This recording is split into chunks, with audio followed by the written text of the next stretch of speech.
Welcome to Heroine Addiction, presented by That Time I Got Reincarnated in the Same World as an Anime Podcaster, where we prove that target demographics are just a suggestion.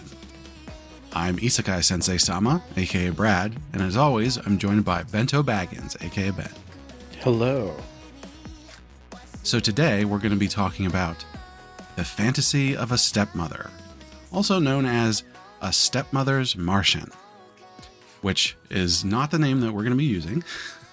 All of the official sources that I've found are Fantasie of a Stepmother. We're going to be going with that one. It's also easier for us to pronounce. Lots of German in this one. So. Yeah, which I thought I would have an easier time with than I do. I think I'm better at Korean. Well, you're immersed in those language systems. Do German words ever end? Not normally, no. God damn. Like these names just keep going and going. Yeah. Hopefully I can do my German ancestry proud here and not mess up any of these names. So, well, as always, before we get into our discussion, I will read the summary and then we'll get into it. They called her the Iron Widow. When her husband died, he left her to manage not only his vast holdings, but also his 4 children. Young and inexperienced, Shuri nonetheless tried her best to raise them, despite their bitter attitudes towards her. She is finally free to live her own life as her eldest son marries, only to find herself mysteriously reset to 7 years ago, the night of her husband's funeral. Can Shuri find happiness with this second chance at a new destiny? So I didn't reread this. Uh-oh. I have a pretty good idea. This is one that I really enjoyed when I was going through it the first time. I'd say it's very different from a lot of the other ones that we read. I think that's fair. It tends to lean towards being realistic. There's not a whole lot of fantasy elements to it. Basically, I think the main fantasy element is she went back in time. Yeah. Beyond that, there's not really. I don't know. There's a little bit of magic. The lady who travels the world she's from I guess, the Ottoman Turk analog empire. Yeah, something like that. So she uses a spell or something to stop a thief. Yeah, and I wonder how, because in a lot of times they'll portray things like, oh, it's magical, mysterious, when it's like there's something actually going on that could be real. I don't know. There's so little of that it's hard for me to go like, oh yeah, this is a world with magic versus, no, this is just something they're imagining. Yeah, I'd say, since she went back in time, we'll say light magic fantasy. I think that's fair. You have to look for it. This one, I think the last episode we did was the one we did with Wit and Moon, right? Yeah. So in that one, we mentioned we were doing this, and everybody was like super excited. Yeah. And was like, oh, that's going to be so good. And so I started reading this one, and for I want to say the first 30 chapters, I was not that into it. Oh, yeah? I was like, you guys' recommendations were carrying me. I was like, I don't know how I feel about this. I think I messaged you, and I was like, there's a tug of war in my brain right now between I love her relationship with the children. I like the motherly aspect of her. That's something you don't get to see in a lot of these. I like how much effort she puts in, how self-sacrificing she is. Like she is a very likable protagonist, one of the most likable. But then I keep looking because I'm a trained otome isekaier now. I keep looking for the male lead, and I'm like, oh, it better not be Jeremy because I am out. And then of course we should probably, just in case anybody's listening who has not read this, which hopefully some people, because I want people to come to us for recommendations. But the main plot of the series is that there is this noble Johannes von Neuschwanstein, and he is dying. Okay. So his wife had already passed away. They have 4 children together. Jeremy is the oldest, Elias the second oldest, and then the twins, Leon and Rachel. I want to say at the start of the story, Jeremy is 14. Yes. And Shuri is 16. So, right. Johannes is like, oh, I'm dying, but Jeremy's not old enough to take over the family. There's all this crazy political stuff, and we're a very important family. I think they would be like Margraves or something like that, or Marquis, whatever. It's like not a duke, but also really, really important to the military or whatever. She's what, a Marchioness? Marchioness. Marchioness? Is that how it is? I think that's how it's pronounced. I don't know. I don't know. So anyway, he's like, I'm going to die. Jeremy's not old enough to take over the family. This is going to cause a huge problem. So what I'm going to do is I'm going to bring in another woman, and I'm going to teach her all the stuff so that she can fill in the gap until Jeremy's old enough. And now this is a bit where I'm like, what exactly is going on here? Because what he does, he goes out and he basically buys a young girl from this poor noble family, Shuri. And at the time she's 16, something like that. 15 or 16. And it's like, why wouldn't you find, like, was she the only one available? Like, I don't understand why. I was going to say, in your summary, the word woman was doing a lot of work there. Yeah. Because, like, what he does is brings in a child bride. And I joked with somebody about how there's on last podcast on the left, they have a running gag where all these cult leaders bring in child brides, and he's like, you got to raise your wife. That's how you get the perfect woman. Yeah. And somebody in this comic says he raised his wife, and I lost it.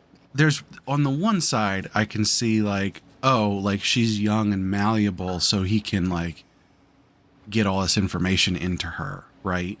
And raise her to be the matriarch that he wants her to be for his family. But on the other hand, it's like, she's too young. Like, she's too young to be the head of a family. So I was knowing you and having talked for a while with Wit and Moon, and knowing that you guys recommended this, I read this very charitably as there's something about her. Like, she's got to be the special somehow. And I even did get the vibe that he was not interested in any kind of pervy stuff. He seemed very businesslike with her. Well, we'll see. Am I wrong? We're just getting into some flashback stuff in the latest chapters. I saw some of that. So I can't say anything for certain right now. I do know, light spoilers, that not everything was as good as it seemed. And I know we're at the end of the very last chapter that I read, which I believe was 86 or something like that. It was immediately before something bad is about to go down with Johannes. So, okay, well, maybe. I'm sorry, 95. Oh my God, 95. Yeah. Okay, so I read that one. I thought he was just going to die. Maybe I'm wrong. Not yet. I don't have any web novel spoilers. Maybe we should have waited another couple weeks to do this one. Well, maybe I'm retroactively going to hate this, but I think sort of going back to why we needed to give some background in the first place is that between Shuri, who is 16 at the start, we'll say, and Jeremy, who's 14, they have a strange relationship because there is, at least after she regresses, right? After she goes back in time and does it right this time, she's very motherly to them, especially the younger ones, Elias, Leon, and Rachel. It's not really a question there. So even though she's only 5 years or something older than Elias, there's a very clear mother-child relationship. The 5 years between 11 and 16 are a hell of a 5 years. Like right. That's weighted more heavily than 20 to 25. But when you get to Jeremy, there's more of like some weirdness. Yeah. Where it's like, okay, the way that Jeremy looks at her, the way they talk to each other sometimes, especially after the time skip. Once they're older. And I forget how old they are after the time skip, but time skip is 3 years. So yeah, what? So he's 17. Yeah, it's definitely like, this feels weird. Like you can't quite put your finger. There's not like any hard evidence or anything, but the feeling you get from it. So the tug of war in my mind was interactions with the children. Very cute, very adorable. Love the mama bear thing. Love the competent protagonist dealing with all the political machinations and economics and everything. All the usual Otome Isekai stuff. But then there is this tug of war. And for me, honestly, like the Jeremy thing, I understand Jeremy's complicated feelings towards her. And she doesn't seem to reciprocate any romantic feelings towards Jeremy. Well, yeah, and I think that's probably the important part, is that Shuri does not see him that way, even if maybe he sees her that way. Yeah. This is a thing that was like probably destined to come up with, I guess 2 attractive young people living under the same roof who are not biologically related. I don't know. I guess that in comics that has to happen. But I didn't even really like the Nora stuff though. Like and so we'll throw that in there. The person who is probably the male lead, almost certainly the male lead, Nora von Nuremberg. So his dad, Albrecht von Nuremberg, is the Duke, right? Yeah, they're an offshoot of the imperial family. Right. So his cousin is the prince, the crown prince, Theobald von Baden-Bismarck. Nora is almost certainly the male lead. There hasn't been anything yet that is like, 100% they're doing this now. But it's all but confirmed. And the thing is Nora is the exact same age as Jeremy.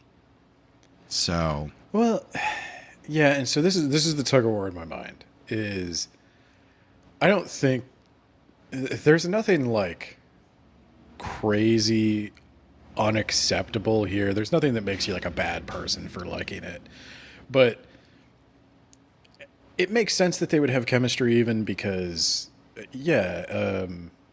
at this point an 18-year-old and a 17-year-old, because I think she's not quite 19 when the time skip happens yet, so they're like a year and a half apart. That's fine. What makes it weird for me is she really throws herself into the role of trying to become a mother to these kids, and she is very mature, and he is not. He, when she, like Nora, when she meets him, is basically even less mature than his age because he doesn't come from a great family situation. He's rebelling against that a bit. And there's all these issues that really highlight the weird power dynamics between the two of them. Yeah, I would definitely say post time skip. It's better. They really show that like Nora is an adult now. Yeah. Even though I think he's still 17 at the time. But I think his bad family situation is sort of forcing him to be older. Because if you contrast him against Jeremy, where they do have a lot of similarities, Jeremy is probably still more childlike in that way. Yeah. Yeah. I post time skip Nora is a lot easier to accept as a male lead. But that's the weird thing with this one is the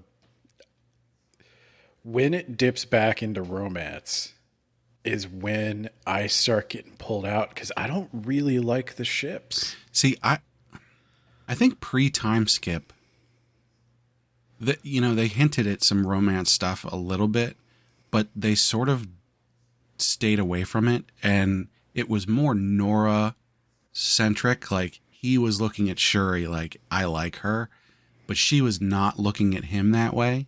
Yeah. And even now, post time skip, it's more Nora going, hey, I need you to see me as a man rather than a boy. And then Shuri sort of coming to that realization. Yeah. And I guess on the other hand, from Shuri's perspective, like I said, it's not unreasonable for her to want to date somebody near her age because, like, what is the other option? She dates somebody else who has 4 kids. Right. That means they're going to be like in their 50s. Like, so I get it. Like, she's been put in a possible situation. I mean, she could always date that really old, creepy priest. No, we'll talk about him. It's a challenging one because I think I went in with expectations of all the other Otome isekais we've done, where by chapter 20, I'm going to be able to pick out the male lead. If there's a triangle, I'm going to know who's the short side. We should. I should probably establish that, like, while we were like, oh, this is such a great, we're going to do this one, right? We didn't tell you anything about it. Not like a single word about it. And so you really went in completely blind. And coming from all of these other series that we've done, yeah, that was that were all like high drama romance kind of thing going on. Like, this is starkly different than those. It is. And I think that's why, like, for the first, like I said, I want to say like 30, maybe 40 chapters, I was like, this might be the first one I give like a weird score to because I kept being terrified of like where this romance stuff was going. And to add some additional context, on my other podcast, we covered the Mortal Instruments this month, which is like a whole ball of wax when it comes to families. Go listen to Words About Books to find out where the link is between this. Yeah. So I was like, I was already like, I can't go through this again, Brad. But weird how that lined up. Yeah. It's the spring of something. No, I did warm up to it though. I have to say, like, after I got a feel for the vibe that this was going for, I did start to appreciate it more. This is way different than the other Otome isekais we've read. What's also weird to me though is like I'm starting to like establish some kind of weird relationship with the Bato comments where it started off ironic. I was like looking at these and going, oh, look at these dumb people. And now it's just like, That's half of it. Like you need to like that's half of why I enjoy these comics now. Because what disturbed me about the Bato comments is like they were doing nothing to dissuade me from the idea that this was just another Otome isekai. Because like you read the comments, and it's like Nora's just introduced. He's a struggling 14-year-old boy who just ran into a cute girl who is he thinks is just another cute girl, but like, bro, you're signing up to be the step parent to 4 kids if you marry this chick. You're signing up to be the stepfather to your best friend. Yeah. And all of the Bato comments are like heart, heart, heart. Hey, daddy. Blah, blah, blah. Like, I think a lot of times, I know they're joking. well, no, I think a lot of times the people in the comments, I think Otomo Isekai fans in general are just gluttons for punishment and run out and look at spoilers all the time. Oh, yeah. And so I imagine that they already knew he's the male lead. They already saw pictures or whatever from the web novel or whatever of what he looks like when he grows up and whatever. And so they're putting that on it, even though we're not there yet. Yeah.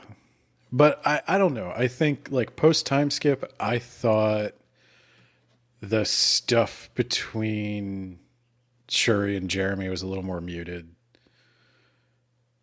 Like he's still got complicated feelings about her, but I think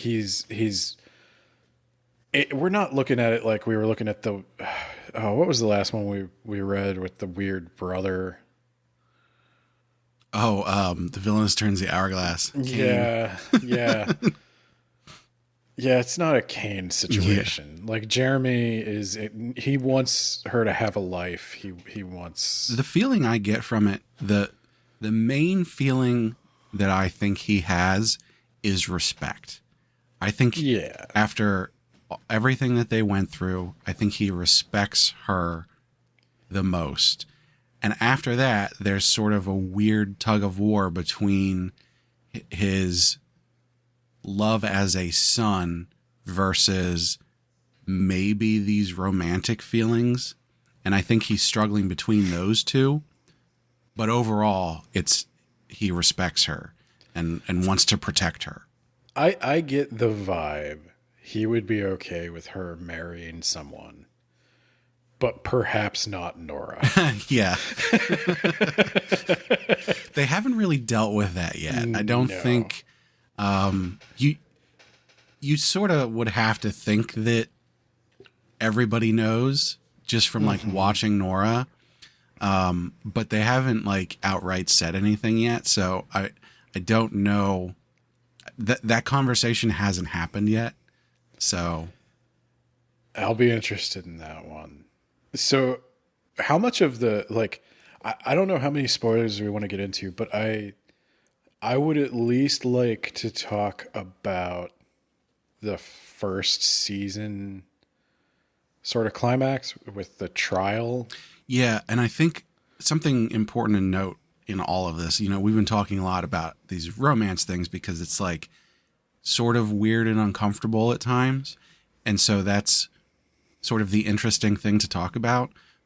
But I feel like the main point of the whole series is the political intrigue, the drama that happens within and around these big important political families, the Marquis family of the Neuschwansteins, the ducal family of the Nurembergs, and then the imperial family, the Bismarcks. There's this weird triangle that these houses have that are the church. The church is like a weird hanger-on. But like you've got this triangle of these houses. They're so linked to each other, but they all have these family problems, these inner family problems that then are coming out and becoming nation problems because of the fact that these families are so important. And I think that's like the whole point of the series, and everything else, the weird romantic stuff and the stuff that's going on with the church to an extent is all just sort of like extra stuff on the outside. Well, yeah, and I want to be clear. Like my struggles with the weird romance. Again, I don't want to seem like I'm like judging or saying it's this weird like fetishy thing. It's not. It seems like aware of the complicated nature of it all, and I Right. It's not running around going like, hey, this is totally cool and fine. Like, isn't it neat that they're romantically involved with each other? And no, it's like it's very much presenting it as like, hey, look at this weird, uncomfortable situation. Isn't this weird? What's going on here? and it's partly to help demonstrate the burden placed on Shuri. Because when her story, she didn't want to be reincarnated. That's my favorite kind of isekai, is when somebody was out of a bad situation and they get pulled back into it, and they don't necessarily want to be there, but they can make the best of a bad situation. She was finally free of this family. She thought she was finally going to live her own life, because you forget, because she is so able to make the best of a bad situation, that this guy did just come and like rip her out of any chance of a normal life. And yeah, he hooked her up with wealth and everything, but that's the reason she can't have a normal relationship with a boy her age. And there is something we glossed over this a bit, where we were talking about like, oh, she's 16 and he's 14, but the fact is when she regresses, she has an additional 7 years of mental age. Yeah. Like, she screwed up in the first timeline because she, like, I don't know if neglect is the right word, but she didn't foster familial relationships with the children, and they came to resent her. Well, I mean, they sort of started off resenting her and then continued to. Well, and she lacked the wisdom to interpret. Well, right, and that's my point, is like, she needed those 7 additional years for herself to grow up in order to get that right when she went back. And then like she goes back and we're looking at this at like, oh, she's 16, he's 14. But no, she's 23 or whatever, and he's 14. Well, and everybody keeps talking about what a genius. Now, maybe he is. Maybe there's things we don't know. Like, what a genius Johannes is for spotting the talent of this girl. But, like, she did, like, everything everybody was worried about with putting a 17-year-old in charge of this estate happened. Well, she got it right in the first timeline, in so much as the family is still together. Like, it is still an important family in the Empire. Right up until the point where she was murdered, yeah. Right, yeah. And then I'm sure they were fine after that. Oh, also, there is some flashbacks forwards. At some point, somebody is remembering the past timeline. Or maybe it was she's remembering the future. But we saw that Nora was in love with her in the previous timeline as well. So there is that. They're destined to be together. But he couldn't express his feelings before she got murdered. So there's a lot to be revealed. You know, for as long as this is, there's a lot we don't know. Oh yeah. No, it definitely it takes its time without being monotonous. I think there's a strong point there.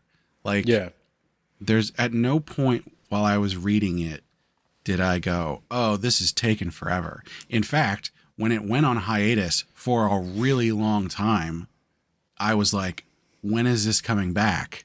I really miss this. This does a really good job of developing each of the characters. Because, yeah, you're right. We got too caught up in the romance, because the real focus is like her relationship within the family and trying to protect the family. Each of the kids needs to be developed. Yeah. If anything, the romance I'm most interested in is the romance between Rachel and that foreign prince. Yeah, I I had this weird moment when they did the time skip and the twins are older, and I was like, oh, I'm not ready for this. Like, I'm not, No, the babies. yeah, I was gonna say I'm not ready for her to be dating. I'm sorry. Hey, Back, she's gotta go be queen of, I don't know where he's from. Did they say India or something like that? I don't know. Off to the nunnery. I don't know. I'm not ready. I don't know if I'll ever be ready. Yeah, I was surprised how much that one got me. I was like, no, they're children. Come on. she, and they still are. Like she is still a baby. She can't be more than like 11, right? I think that sounds right. After the time skip, I think, yeah, 11. Yeah, that's too young. You can't date at 11. Sorry. I mean, yeah, I agree with that. But also weird aristocracy yeah, stuff. I So, know she's a noble. She has to cultivate relationships, but you know, there's also the, we're just going to keep talking about the romance stuff, even though it's not important.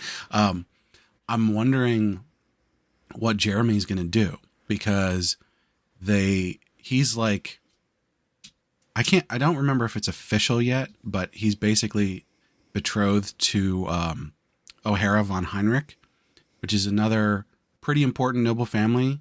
But they're not one of like the main three. However, they have shown, and also showed in like the previous timeline, that she doesn't really like Jeremy. Like, she's going to do this for the political reasons, but like, and they'll like get along, but they don't really like each other. I wondered where that was going. Do they have the potential to like each other? Because Well, Shuri I seems do in have some favor. spoilers about that, but I won't get into that. What I will say is that O'Hara and Jeremy will not end up together.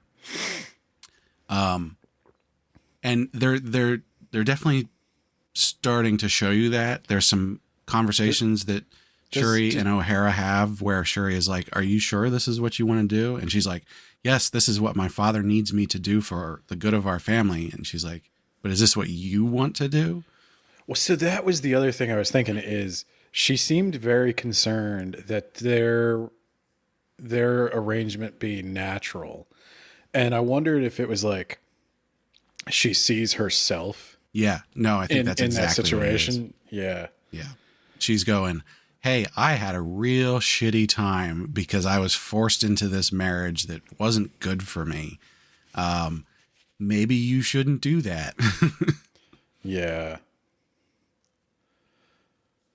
But what that does is that leaves a void for who does Jeremy marry, because Shuri can't really move on until Jeremy gets married. But that also shows us that like Shuri is a good and kind person, because even though she could be like, "Hey, Jeremy and O'Hara, you can get married next week and I can get the hell out of here," she's not doing that. No, but I gotta wonder, like, where does it go? Does Shuri want to move on as much as she used to? Well, there is that. Now that she actually has a good relationship with the children, she's not really as keen to run away so much as she was before. That's another complicated thing, though, because she did fall into the mother role, but she's so young. Like, right now, she can manage this whole estate, and she's got all this talent for it and all this training. Jeremy does have to take over the household. She can't stay there and, like, stunt his career. Right. So is this going to be the one that finally just embraces the Yuri relationship, and she goes and she travels the world with that magical lady and, and they go on all these like Thelma and Louise adventures? Probably not. No, probably not. Okay, so Right. I think we've exhausted all of the romantic stuff. yes, there's no more romance stuff. So there's a whole thing hinted at Shuri being special beyond just a talented 16-year-old girl who was capable of learning all the business stuff. I mean, go ahead and remind me. She looks exactly like the former empress. And whenever, like, there's a scene where the current emperor looks at Shuri coming out of a building, and he wonders to himself if this is Johannes's revenge. Does that necessarily make her special so much as maybe Johannes did pick her for a very specific reason? Well, that would still make her. There's something about there's a reason beyond just her talent that he picked her. If it's just that she looks like the Empress, okay. Why would Johannes want to get revenge on the Emperor? And I don't think we have enough information for that yet. Yeah. So again, like it's just another layer of webbing she's caught up in. Yeah. There was a game. She's part of a game she doesn't even know is being played. Oh, we did leave one romance thing out, which is sort of important, which is the Crown Prince is into her as well. He's also the same age as Jeremy and Nora. I don't like the Crown Prince. Also, like, every single one... I don't think you're supposed to. Every single one of these kids is abused, though. So, like, that complicates things. And maybe that's what it is. So there's the three fathers, Johannes, Albrecht, Nuremberg, and I don't have a name for the emperor, but Emperor Bismarck. Bismarck, yeah. Maybe, I can't remember if there was a hint of this before, but the previous empress who looks like Shuri, maybe they were all after her as well. And at that time, the emperor got his way. And so Johannes brings in Shuri, and now it's between Jeremy, Nora, and Theo. Well, what I want to know is what happened to that empress. Yeah. Because she didn't die of old age if they were all around at the same time. And the previous empress is Theo's mother, right? Is she? I thought... I can't remember. Wife. I think the current wife. So Elizabeth, the current empress, is definitely the younger prince's mother, Latran. Yeah. Okay. So what is her deal? Because she's game playing too. Yeah. I don't know. Honestly, there's so many little political pawns getting moved around all the time. It's really, and I think that's the point, is that it's difficult to know what is like actually going on in like behind the scenes and in people's minds at any point. So I want to spoil up to the trial in the first season. Sure. So there's the political structure of the empire is such that there is the imperial family, a parliament of nobles, and the church. Mm-hmm. Like, those are the three big decision makers. And everything starts kind of like innocuously with the Christmastide celebration, where they're like having a hard time coming up with the funding for Christmastide, and they're like, well, maybe we cancel Christmas this year. And the church is like, you can't cancel Christmas. It's Christmas. God would be offended. And so they're like, okay, well, we'll meet again next time to talk about it. And so they all agree that they have to have Christmastide. That's the whole big thing. And then the next meeting, the church comes, and the church is like, oh, by the way, we're not going to give any money, no church money towards the Christmastide thing. And what the church wanted to do, and what happened in the past, was the nobles would raise taxes to pay for the celebration, which would stoke a peasant's rebellion. But Shuri heads that off and says that the nobles should all just chip in and fund the celebration themselves. And she donates like the largest chunk. And that pisses the church off. And the church is weird, too. They're like really weird. Like, they're like, women should not speak. Women should be seen and not heard, and maybe I mean, also not seen. let's be fair. They're very much like the real church. But then on top of that, you have individuals in the church who are just like real weird. Yeah, the main guy is like that dude from the Da Vinci Code. He's got all the Richelieu. like, yeah, the scars on his back. And, Yeah, so there's the structure. You got the Pope and the cardinals and all that kind of stuff that you expect. But then they have their own political stuff going on inside the church of like who's going to be the next pope, who's going to get to be a cardinal, all this stuff going on. So Richelieu is sort of the main antagonist of the church plot points. And he's a psychopath. I think like clinically a psychopath. He seems like a fanatic. Like because there's all this self-flagellation stuff and yeah. He honestly, I think his backstory flashback thing that they did a really good job of like showing you why he's like this, and that's great that like there's a good reason for it, but also no, ooh, go away. yeah, sorry man, your brain broke, you gotta go. Yeah, like he doesn't he shouldn't be allowed near other people, basically.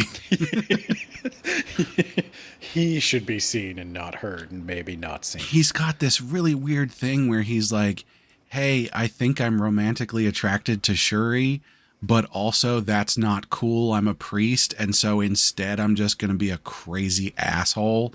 Oh, it's very Hunchback of Notre Dame. Yeah, and like, hey, maybe she should die so that I don't have these feelings anymore. And like, yeah, it's just fire.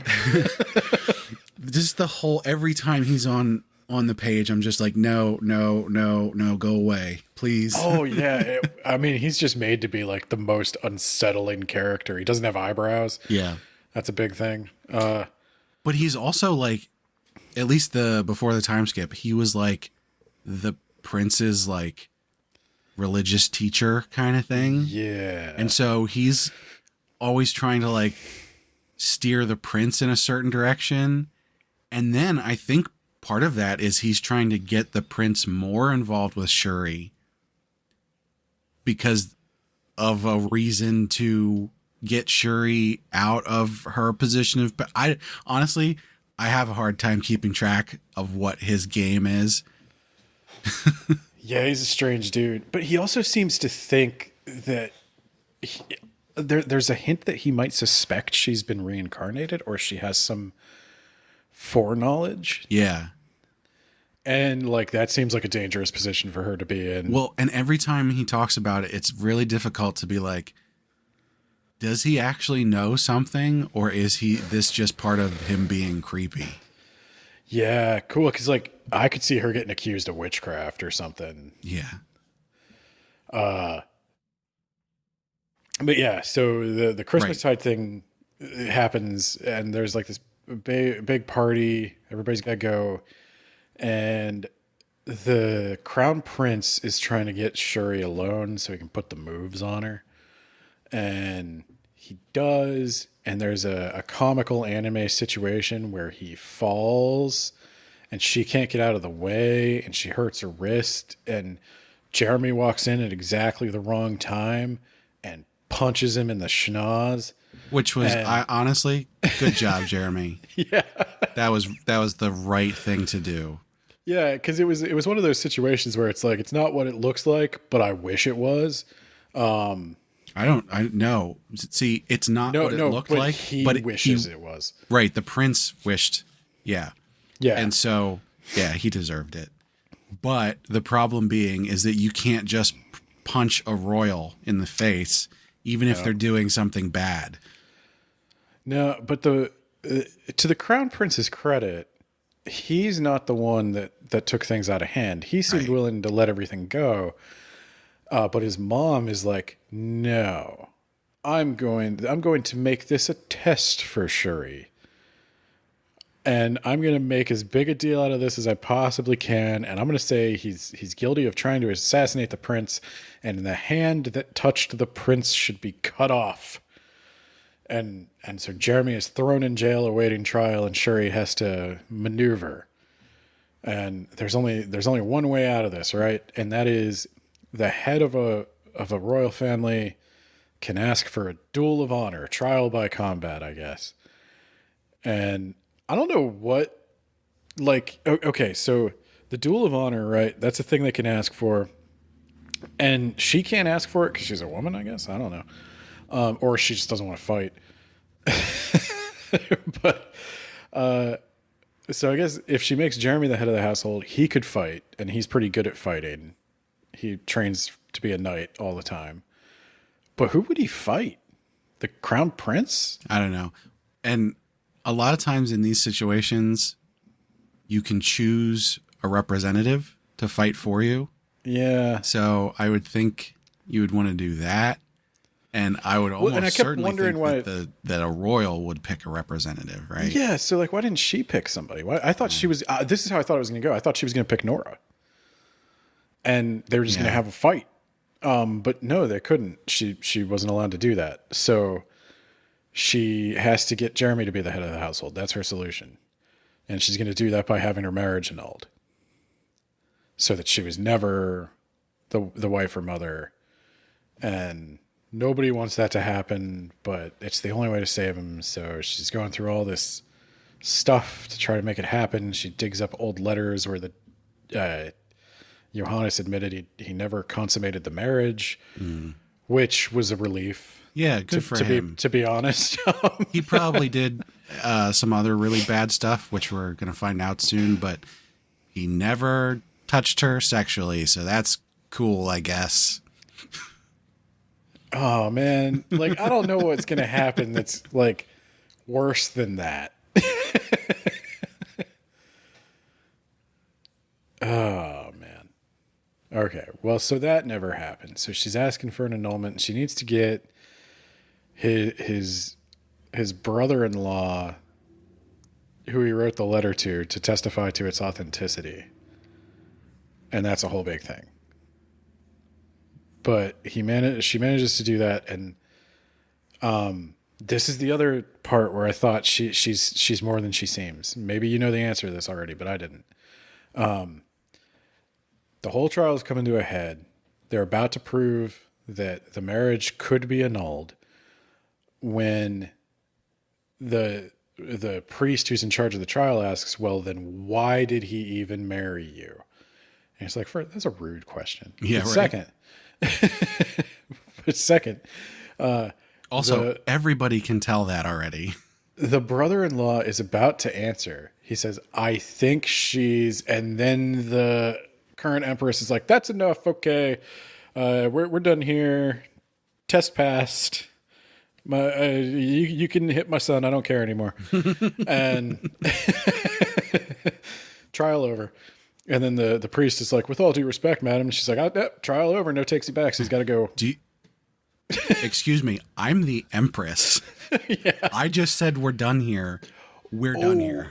And I like that because that's like very true to history of all the times where the nobles are like where the church corrects a noble and you're not supposed to do that. And the noble's like, fuck you. And he's like, well, God. So I serve a higher power. And yeah, it's like, well, and God put me here. So yeah. Well, and that's been the eternal debate between monarch and church. Yeah. No, I think you're right. There's probably there's a reason why Shuri is important to the three families beyond the fact that she is keeping the Neuschwansteins going, right? But I don't think we have a good reason for that yet. And maybe we'll get it in these flashbacks that are happening right now. But maybe we'll have to wait even longer. I don't know where this story ends. So, but even this these are the interesting things to talk about on a podcast. But this is still like the icing. Like the meat of this story is her bonding with the kids. That's like 90% of the text. They definitely in the first season. Yeah. Yes. I would say in the second season, it sort of becomes the bonding with the children becomes the place where you breathe, because they have bonded already. They love each other. The time that they spend together is the nice, simple, like, this is nothing bad is happening right now. She's going to spend some time with Rachel, and they're going to pick a dress. And, oh, Rachel met this prince, and nobody knew he was a prince yet. And look at their interaction. Isn't that cute? Oh, and now she's going to go spend time with Leon, and he's really into books, and he's super smart. And so he's probably going to do something great and support Jeremy when he grows up, and that's going to be great. And they're going to read together, and oh, how sweet. Oh, and what's going on with Elias? Elias is going out and gambling. Oh, we're going to have to deal with this. What's going on here? Oh my God, he pawned away the gift that Shuri gave him, and he's really upset he can't get it back. And oh my God. And Jeremy has to deal with the fact that he's going to have to be the head of the house pretty soon. And what? Oh, he heard about Elias doing this. Hey, Nora, help me deal with this situation. There's all this stuff going on, but it's all like the family dynamic is settled at this point. And so you're just sort of living in it. Yeah. But like those things are all, it sounds boring, but I think that's supposed to be the reward. I think it only sounds boring if you're not into that kind of stuff. And I totally am into that kind of stuff. I like it. I mean, it's all of these ones I read where it's like the children are an integral part of it. Little Lion Daughter. There's a couple others where like the female lead comes in and like the male lead already has one or more children, and she's like, oh, and I'm going to take care of them. And then the male lead falls in love with her because of how good she is with the kids and all. I love that shit. I like it. I like it a lot. And I think a lot of my initial reservations were like the constant teasing of romance maybe made me suspicious of enjoying it. Yeah. But I got over that. I think I trust the author now, even though I like a lot of the Otome Isekai stuff. I don't know that I would trust every author I've liked so far to tackle some of this subject matter. Yeah, I mean, there's different authors have different abilities to do realistic things, to do dramatic things. Like, yeah, not everybody would be suited to take this on. But I agree with you. I think they're doing a really good job with this. They seem to know what they're talking about, and they know where the lines are, and they know which ones to blur, which ones to cross, which ones not to cross. Yeah. I want to talk about the art, but before we do that, was there anything else about Richelieu that you wanted to discuss?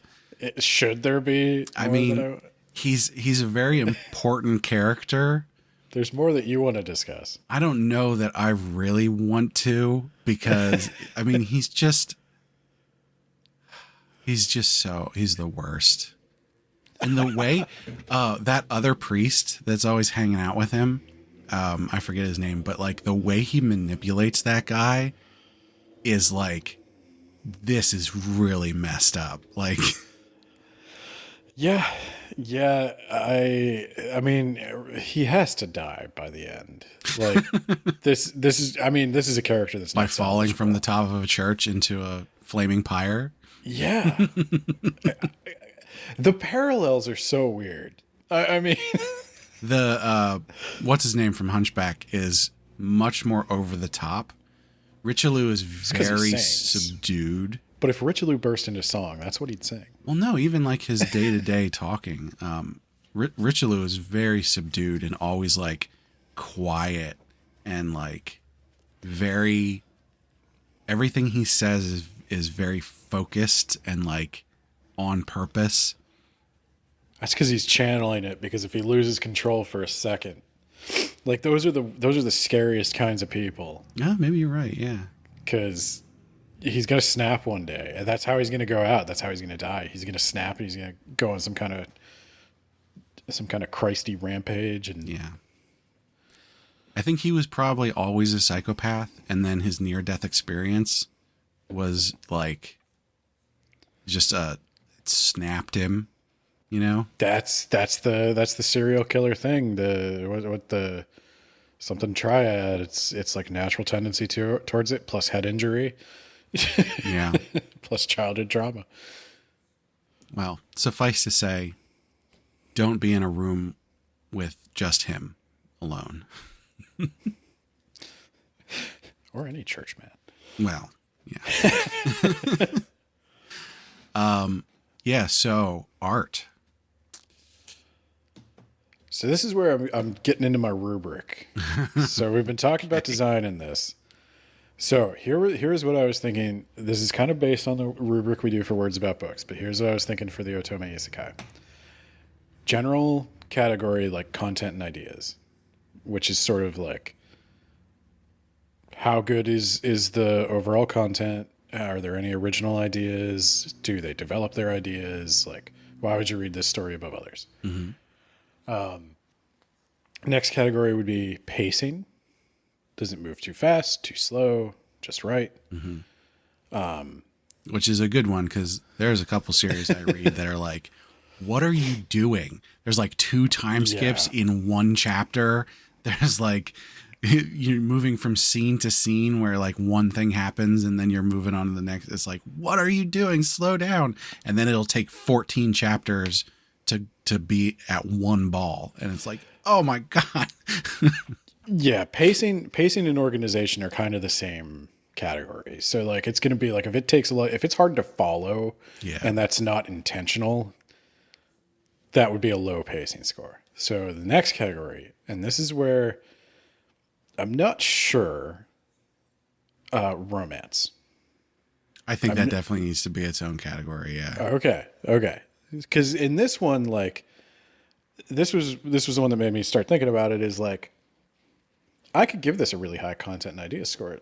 The romance was a little shaky for me, but yeah, this would be one where the romance would probably not be as high, but given that romance is a central part of most of these, it definitely needs to be its own category. And sometimes you'll probably get series where like the general content is low and romance is really high, just because they spend all their time on romance. Yeah. So the next category would be art, which is what we were about to talk about, because we always talk about the art. The way I'm weighting this is like, I have very well designed rating systems. The goal with the rating system, by the way, is that I will put in like, you give each category a 1 to 5 score, 5 being the highest, 1 being the lowest. Mm-hmm. And each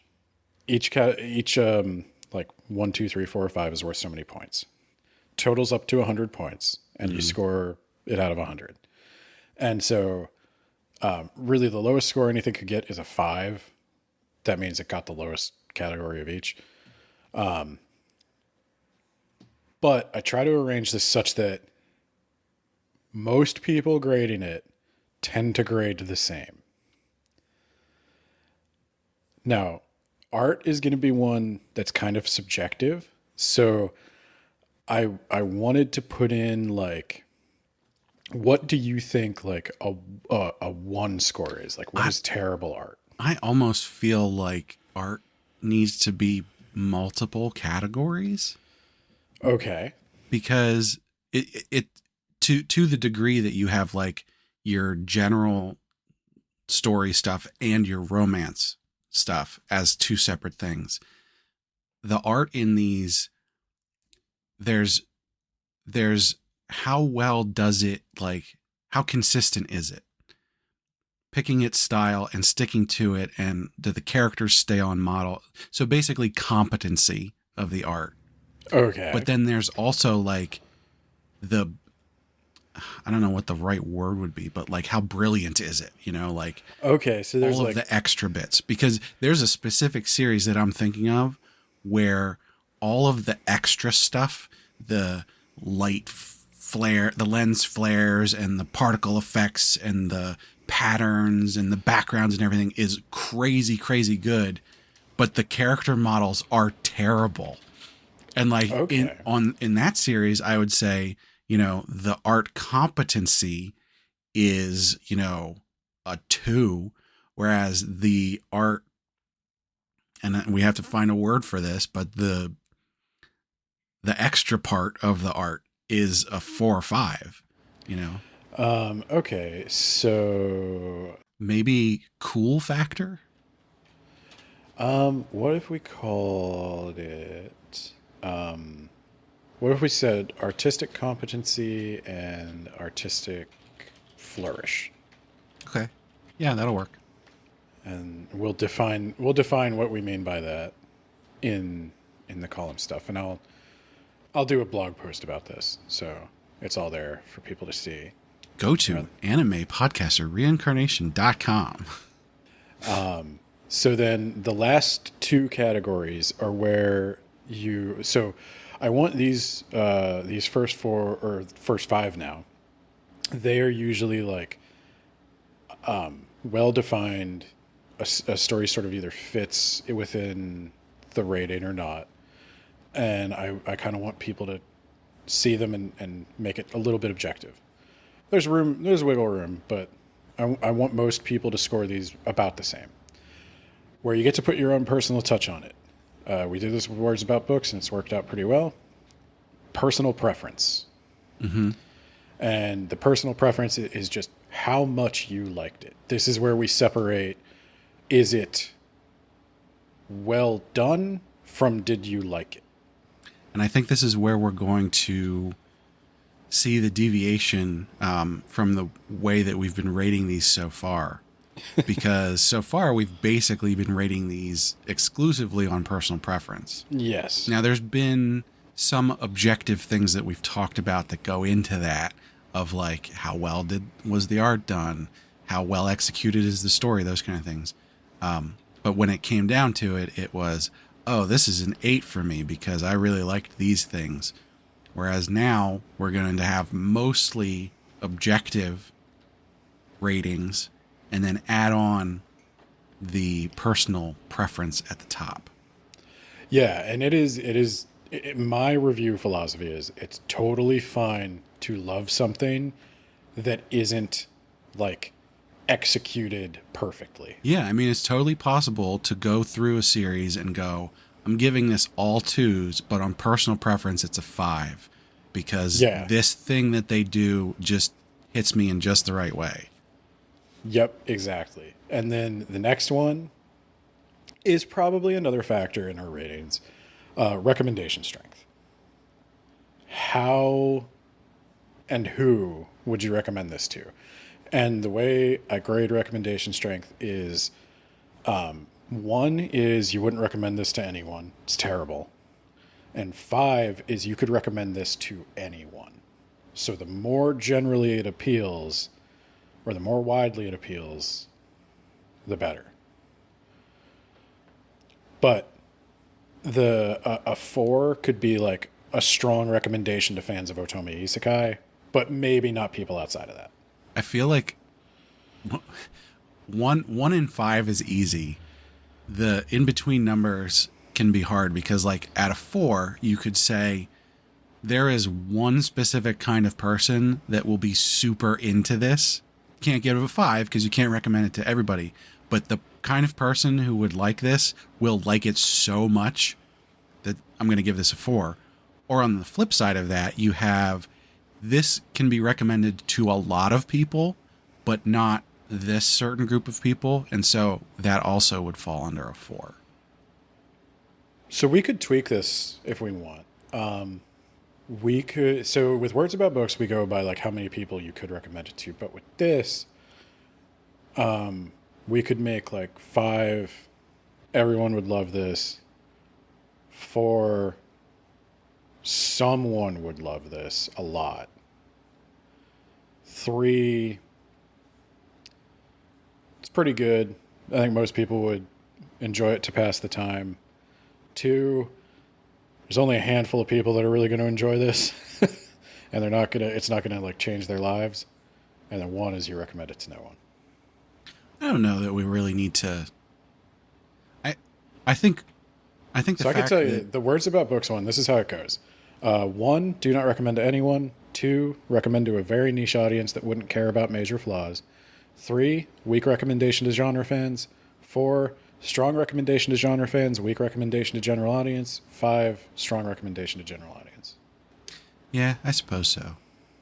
We can live with the words about books. This can be refined. If that's you're what listening, I'm sure plenty of people will have opinions on this. So please let us know what those opinions are. You can leave a comment on the blog, or you can, I guess Twitter is still around. You can hit me up on Twitter. I'll post the text I come up with for everything on the blog. Mm-hmm. And if there's any comments or any thoughts, go ahead, let me know, and we can incorporate it. Because, like, ultimately, the only reason to score something is to give people an idea of whether or not they want to read it.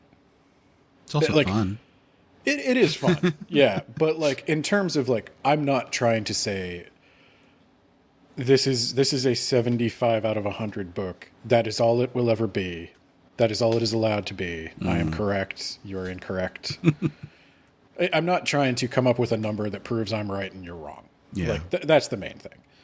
I'm just trying to sort of quantify it. Like with words about books, we had a problem with like when you have 5 stars and that's all you have. Like I've seen people give Beowulf 2 stars. Boring. And it's like, well, yeah, it is. But like also it's very important. And you know, you like you're reading it. If you're comparing Beowulf to like, I don't know, the Da Vinci Code. I don't know why I keep talking about the Da Vinci Code today, but like, yeah, I guess the Da Vinci Code's more exciting. Is there a rewrite of Beowulf that's more like geared towards modern sensibilities?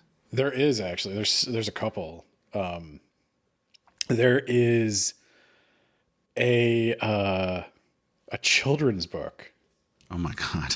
Called I think it's called Beowulf, and it's about like a girl who it follows the exact same plot points of Beowulf, but for children, and they change all the like the people to like monsters, and they don't kill anyone, and it's because I feel like a lot of the time, especially with very old stories, it's the main plot points that are important. And all of the interstitial stuff doesn't matter that much. So if you rewrite it for a modern audience, as long as you hit those main plot points, I think you can sort of do whatever you want with it. That's my philosophy. When it comes to like rating like a myth, like the Iliad or something like that, like you can't rate that the way you would rate other fiction. Yeah. It's like trying to rate the Bible as fiction, which, you know, a lot of people think it is, but I've taken a Bible as literature course, but you have to understand to the people writing it, it wasn't. So some of them at least. Yeah, there's a difference in approach, but yeah, that's sort of the general thing. Mm-hmm. Open to change. I don't want you to get mad at me. I mean, I never want you to get mad at me, but like in this case, I am open to other ideas. I know I'm fairly new to this community. You can get mad at me. I argue with people on the internet. That's fine. I got into an argument with people on Bato the other day. Oh no. And let me tell you what, I was the correct one. I'll argue if I have strong feelings, but in this case, in terms of like how to rate an Otome Isekai, I think people who have read more Otome Isekai than me probably know better. I'm willing to listen. So in the case of my argument on Bato the other day, I was arguing as a father, and none of those other people, well, I'm sure some of them have kids, but I was speaking from experience, and they were not.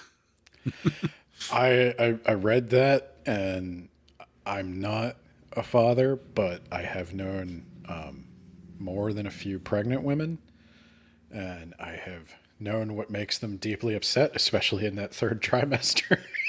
And, yeah, it is. It didn't help that half of the arguments were, but he's so sexy. Yeah, It's I like, know. that doesn't make it okay. Trust me, I don't think. I think that goes right out the window at a certain point. But yeah, okay. So I'll fill out. I'll fill out the text of these. But if you want to talk about art and talk about all that stuff, I just wanted to sort of fill out the rubric so we Yeah. can do our final ratings. Much less objective or subjective, much more objective going forward. Yes. See if people like that. See if they like it. We'll see if we can graph it. That does mean we'll eventually have to read a bad Otome Isekai. You'll eventually have to. Well, I have a couple that I'm already reading. We've got to calibrate the chart. So That'll be more of a community pick. that'll be more of a slog for you than it will be for me. In fact, I know exactly the one that I'm going to send you to calibrate our low end. All right. Okay, perfect. That'll be a great episode. All right. So the art. Yeah. So as far as I'm concerned, this is one of the best drawn and most consistent series I've ever read. Yeah, I would agree. There's a lot of hand-drawn stuff, which I always love to see. I'm always going to have a slight bias towards that. They still make use of the assets, but I think it's sort of the best use of it. Mm-hmm. They use a lot of visual language to assist in telling the story. The font changes, the film grain for the flashbacks. Yeah. The lighting is so good. Like it says there's only one artist on this. If they are actually the only one doing the art, they're doing such a good job. Like just the way everything, the finishing pass that they do on this stuff just like brings it to life. Oh yeah. Like I mean, I'm always picky about this. Like I'm the one who edits Dairy Queens into the background of empty panels when I don't see a background.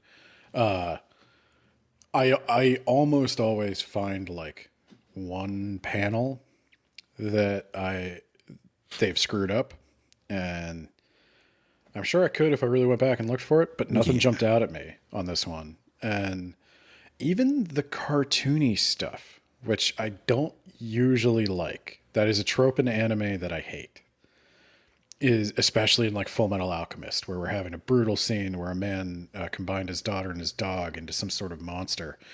And then like next episode adds a cartoon and he's running around chasing Al back and forth across the screen. I hate that. They do that in this, but it feels a little bit better because they're having, charming family moments, and they hand draw it and it's cute. It doesn't cross the line. It doesn't feel forced the way it does in a lot of other stuff. Mm-hmm. It doesn't feel like a cheat for like, oh, I get to do it cartoony so that I don't have to draw this panel today. Yeah. Right. It's used where it makes sense to use it. Yeah. I didn't really detect a hint of laziness, which could be the reason for the long hiatus and makes me a lot more forgiving of it. Maybe. Just to give people some idea, there was 260 days between when, well, at least when I got chapters. And that was right in the middle of an arc. Because they do explicitly mark these as different arcs. They all have like the name of the arc and then 1, 2, 3, 4. Winter vacation, summer vacation. Yeah. The trial. Yeah, I'm looking at the list here. Chapter 82, 363 days ago. Chapter 83, 102 days ago. Oof. Yeah, I thought they broke at the season. Something might have that gone would wrong make there. sense. Let me see. End of. It looks like there were about 100 days between the end of season 1 and the start of season 2, which is where it makes sense. So, and this could just be where I'm reading this that somebody didn't release it properly or something, but I think I remember reading something about them taking a break. But it's back now, so everything's fine. They'll probably never take a break again. They better not. But yeah, I think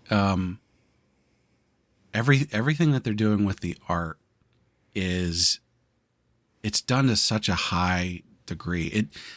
Out of all of the ones that we've done so far, it might be the best art. Which it's is, up there. I think it's saying a lot because most of what we've seen so far is really good art. Now, some of it was more just like very competent and not necessarily had that flourish. But this does both. It's highly competent and it's got lots and lots of flourish. Yeah, I agree. I'd give this full marks for art. Well, do you want to give it full marks? Should we start going through? Yeah. All right. So let's go down the list and we will rate each of these as we go. So we got 7 categories. So we'll just start at the top and we'll go through it. Yeah. All right. So content and ideas. I think as we have already alluded to, there's a lot of stuff going on here. I think a lot of it is done really well. It's well structured to really give you all of the information you need, except for those little bits that it doesn't tell you. It's going to keep stringing you along. So what are you going to give this? I would probably give it a 4 for content and ideas. The reason it doesn't get a perfect is because there's a lot that is just iterating on a formula. What it does different, it does well. And what it borrows, it does well too. But this isn't like the most original Otome Isekai I've ever read. But I do think that the relationship dynamics are pretty interesting, pretty original, pretty well developed. I'm also gonna go with a 4 on this one, but I will say I don't know that I would necessarily say that this is working off of tropes. There's certainly some stuff in there that is a bit tropey, but I think for the most part, it's bringing its own ideas to the table.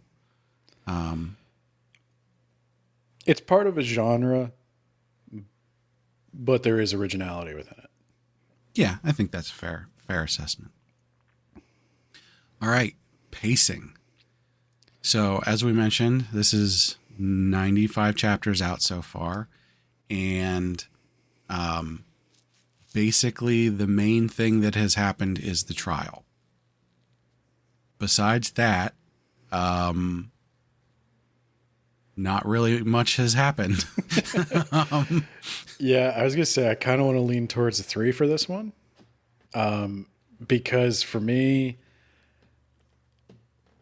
I was tempted to start skimming. Like I said, I'll be honest, part of the reason I go for a 3 is because if it hadn't come so highly recommended by so many people, I probably would have dropped it. It's It's definitely worth the wait for sure, but it's I think there's some subjectiveness to this, because while I can basically agree with you for the most part, I'm going to give this a 4 for pacing. okay. As I read this, there was no point in which I thought this is taking a while. I wish it would move on. However, looking back on it, I do see that it could have moved faster. So, because the feeling I got was not that, I have to rate it higher. But I can't give it a 5, obviously, because it was slow. Yeah, I see the argument for it. And I thought about it too, because like the quiet moments you spend with the kids are a big part of it, and it needs to be relaxing. I just think it, at some points, it would have benefited the story to go a little bit quicker. Yeah. Okay, moving on to romance. I'm going to give this a 3. Give me your logic, and I'll tell you this. You might change my score. So there's two sides to this. First of all, there's not enough romance. Mm-hmm. Second of all, the romance that there is, I'm not really on board for. Personally, the dynamic between Shuri and Nora, which is being played as the primary romance plot at this point, I'm not into it. Like, I think it's fine, which is why I'm giving it a 3, but I think it could be better. I think, maybe if they had Nora be a little bit older to start or something like, there's just enough peripheral stuff going on with the romance that it doesn't quite work for me. Okay, so this is to help me build the rubric. What would a 2 be for you? A 2 would probably be what's going on here, but even showing it even less. So there's some weirdness to it, and there's even less of it. Okay. Yeah, I think you talked me up to a 3. I was maybe leaning 2, but I do think if I think a 2 for me would be some of the fine lines this one walked, if it stepped over them. I think if you focus on the stuff going on with Jeremy and Theo and sort of paint that more as romance and less as the content and ideas of them just being sort of plot points, then it would be a 2. But if you just focus and say, what is the actual romance going on here? Like that, encapsulating it. Because when I talk about the romance in this series, I throw out Theo completely because that's completely one-sided. I push the Jeremy stuff to the side because the series doesn't outright go, this is not going to happen. There's obviously some stuff going on with Jeremy, and he's integral to all of this. And so I can't completely push that one to the side and say this doesn't exist, which drags it down. If it was only Nora and Shuri the whole time, then I'd probably give it a 4. And it wouldn't be a 5 because there's not enough of it. And also it's sort of weird because of the maturity difference. That's the challenge, is it doesn't work for me yet. Now, as I'm talking about it, I'm thinking one thing we need to mark down when we do these ratings is like what chapter we were on when we did them. Because I could adjust this rating if I have the whole thing and it winds up being a beautiful love story. True.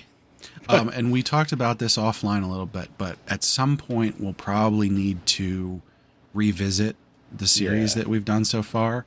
And maybe we'll just spend, 10 minutes on each or something like that. Some of them will have completed by then. And so those ones I think we'll definitely want to sort of rate based on that. Any of the ones that aren't done, though, I think we should not re-rate. I agree. But enough has happened in a lot of these series that we do need to talk about them again. And I'm looking at Kill the Villainous for one. Oh, boy. Yeah. Okay, so artistic competency. I'm giving this a 5. Yeah, for me, if you lose points in artistic competency, that's because you're actually making objective mistakes in your art. Like, Yeah. the perspective's wrong, the paneling's bad, something like that. I think everything that they did in this series with art, as far as competency is concerned, is excellent. Like the layouts, the camera angles, Yep.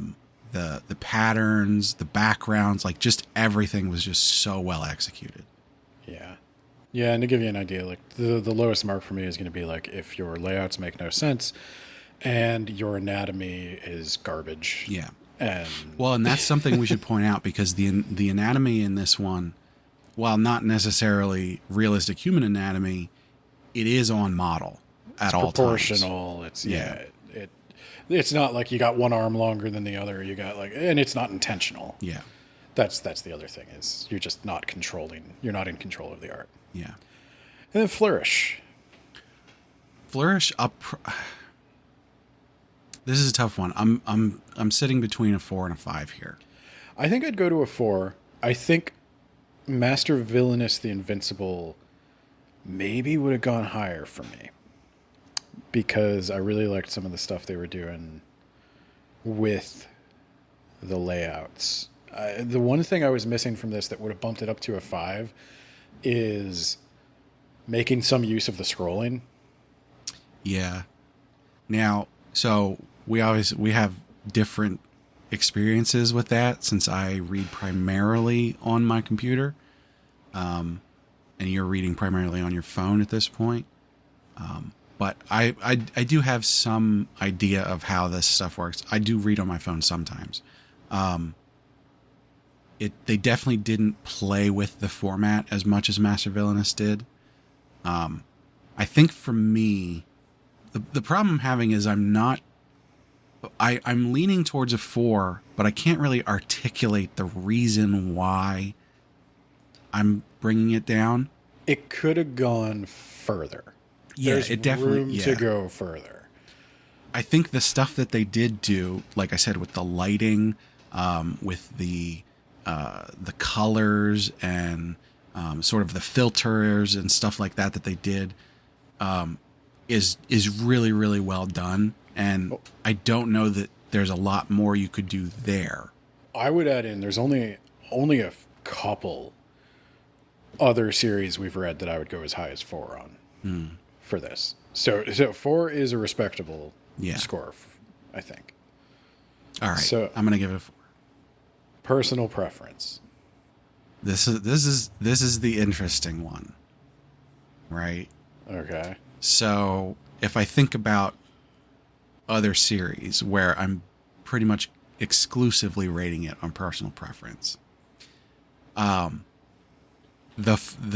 1 to 5 scale isn't enough. Oh. I need some demarcations there. The 1 to 10 works pretty well for me because a lot of stuff I really, really like, but it doesn't quite reach that perfect level of that 10 out of 10. Mm-hmm. And so that I like a 9. I like having a 9, right? And so for this one, I'm basically at, 4.5, right? And so we on have that allowed line, we have allowed half points. You can give it you could give it somewhere. So because a 4 would give it 11 points towards the final score, a 5 would give it 14. You could give it somewhere between that if you want. oh, okay. Gonna throw that into the mix right at the end, huh? Well, Nate started doing that on Words About Books. So Well, I don't want to go with what he does. I can't stop him. So oh my. Okay. I'm gonna go with a 4. So the only reason this isn't a 5 for me is because it doesn't have enough of the romance stuff. The other cute breathing room stuff that they do with the family and all that is great. And it makes it's so good. But in these series, I need some more of that romance, some of that, staring longingly into each other's eyes and stuff. So maybe if it turns around and Nora becomes a really great male lead, maybe that it would bump up to a 5 in the future. But for now, I'm gonna have to set it at a 4. I agree. Now, and I'm with you on the same point of, I think this has the potential to go for a 5 for me. There's a lot of mysteries yet that need to be resolved, a lot of relationships that need to finish their arcs, and if the author sticks to the landing, and I know they've already written the web novel, so maybe they have. I don't know, though. Based on what I've seen in the comic thus far, it's a 4. If everything sticks to the landing, it'll be a 5. That's really interesting that you're going to go with 4 on this, considering how long it took you to... Was a rocky start, but that's why I say it's worth it. Mm-hmm. Like, you guys were right to recommend it as highly as you did. And I'm glad I trusted you. Because... Hey, I haven't gotten it wrong so far. No, this is definitely like, this is the best part about doing these podcasts, is when you find something you would not have checked out at all otherwise. You mean like an entire genre? The entirety of Otome Isekai for me. But even if we had stopped the podcast last episode, I would not have read this. So, no, it's a nice surprise. 30, like I said, 20 chapters in, I was like, oh no, God, this might be the first 5 I give, like 5 out of 10. But all right. So lastly, recommendation strength. And this one, this will be interesting given what you just said. This is a 4 for me as well. Okay. Because I'm going to say this is a weak recommendation to somebody who's never read Otome Isekai. Yes, I would say that. This is not where you start. Unless you are super into historical fiction. Yeah. This would be difficult to recommend to someone who hasn't read any other Otome Isekai. But for the advanced fan, for the person who has acquired the taste. For the person who's fully addicted. Yes. The heroin addict. This is. I think, it's probably a must read. I mean, there's not a lot like it, and originality is something I prize more highly in Otome Isekai than a lot of other things. Yeah. Because it's like you said, Otome Isekai fans, like these are webcomics. These are made for a phone. These are meant to be read in line or on the bus. Like, you don't need to do much except follow the formula and be okay at it, and you'll have a successful comic. So when people go the extra mile, it's very appreciated because they don't have to. Yeah. All right. Well, I think it's time to tally these up. Looking on my side pretty solidly at a 4.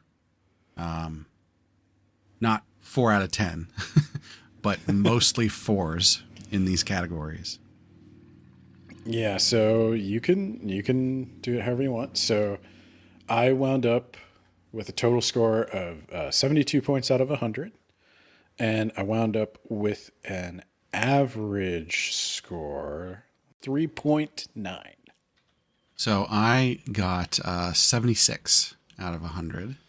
Solid 4 average. Now, here's the thing. When we go and we rate these, the scoring system is 1 to 10. Okay.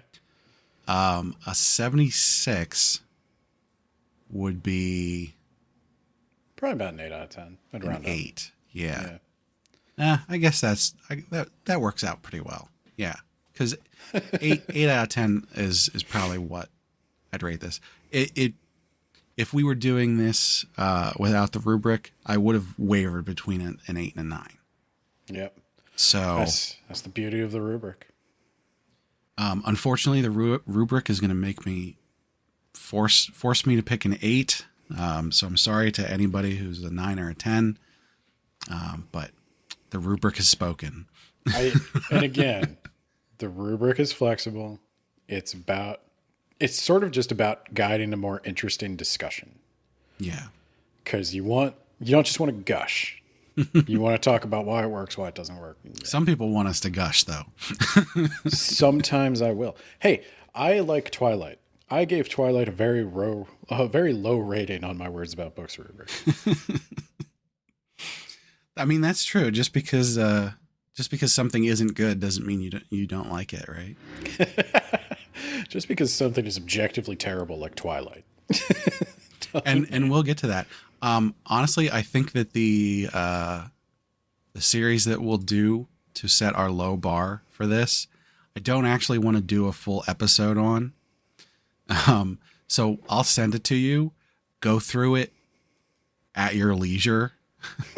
But that will not be the the one that we're going to pick for a full episode. Okay. We'll do a short little bit on that in another episode to let people know, because it does not deserve a full episode. Like, not worthy of a spotlight. no. Okay. Which is important because, as I said, it's going to be the low bar. That is the series that if it weren't for the fact that it's fun to rag on it in the comments, I would have dropped it. Which, if you know me, dropping something is a big deal. Yeah, it's a monumental effort. All right, so solid 8 out of 10. Nice. Yep. What would does 72 fall into? So I guess 72 would be a 7 for you, wouldn't it? 7 for me. Yeah. Too bad. It's the rocky start. You're gonna get yelled at. I may get yelled at.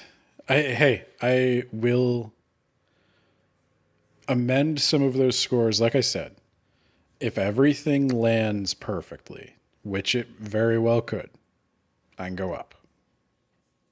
All right, so it is in fact time to pick the next series. So I was thinking about this a little bit. I believe the past 3 or 4 episodes, you really haven't gotten to decide what we were going to read. My decisions aren't that informed anyway. Well, that's true. But however, they are more informed now. That's true. So I think we should pull open the document and we should actually All right. have you pick something. Let me see. I would say if you want to pick between the top 4 that are currently on the list. Okay. I'm going to exclude the 5th one there because that one hasn't updated in a while. So we're probably going to need to put that one to the side for a while. Oh, the 7th one down there is the other one from this author. Yeah, I noticed that. You know what? I'm curious about A Talented Maid. Okay. Interesting. I like the role that maids seem to play in all of these. Often the maid is my favorite character. So that one actually just came back from a very long hiatus. So, all right, let's do A Talented Maid. In fact, this was a ridiculous hiatus. So the end of season 1 was 649 days ago. And it just came back a little less than a month ago. Hey, still beating Faraway Paladin. that light novel's been on hiatus since 2017. Yeah, almost a 2-year hiatus, which was really rough because this is a series I really, really like. All right. A Talented Maid. Put it on the books. Let us know if you're excited for that. Leave a comment. Let us know. Well, thanks everybody for listening. Hope everybody had a good time listening to us be very objective about these romance drama series. Bringing math into this. Yeah, I was worried. As soon as I start having to do math, it's like, oh. If you can't quantify how much you like something, do you even like it? Yeah, right? Before we go, I just want to thank Sugoi Mart for partnering with us. Sugoi Mart is a retailer of Japanese snacks, drinks, toys, and merch. They got a lot of cool stuff that you can't get outside of Japan. You can check out the link in the description or use code APR15 at checkout to get 15% off your first order, which also helps us out. We actually got a couple dollars from them for the last month. Someone actually used our code, so shout out to whoever that was. Thanks a lot. Get them Kit Kats. You can always let us know what you think on our social media and tell us if you have a series you want us to cover. You can find all of our social links on our website, animepodcasterreincarnation.com, where you can also leave comments about these episodes and also find other posts and reviews that we do. And don't forget to rate us on your podcast platform of choice. Those ratings really help out for boosting the show. And be sure to check out the regular podcast, That Time I Got Reincarnated in the Same World as an Anime Podcaster.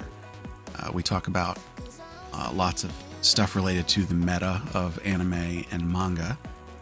So people might be interested in checking that out in addition to heroin addiction. And if you can't get enough of Ben talking about reading things, you can always check out his other podcast, Words About Books, where every once in a while they do use a rubric. We always use it. We just don't always talk about it. Okay. And once again, thanks for listening. We really hope you enjoyed it. Now, you'll have to excuse me. I need to get cleaned up after the manhwa bender that I went on last night.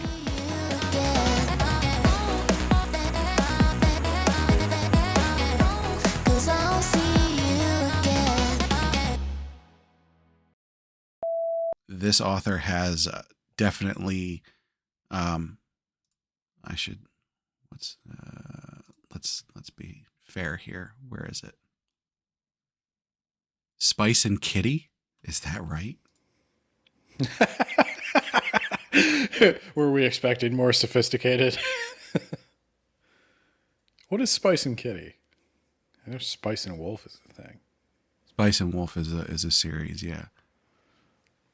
Yeah, I think Spice and Kitty is the author, who I'm looking at now actually also writes How to Win Over My Husband, which is also one that I read that I really like.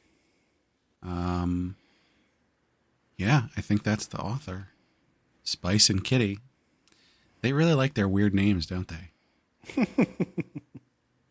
Actually, looking at this, the fact that they also do How to Win Over My Husband actually makes a lot of sense, because that one also has a lot of messed up drama in it. So I think they found their lane. And since we're not boosted on Twitter anymore, we really need that. So, although to be fair, I don't think we were ever boosted on Twitter, but even less so now that the blue check mark is important, and also because less people are using it. Yeah, that's a whole thing.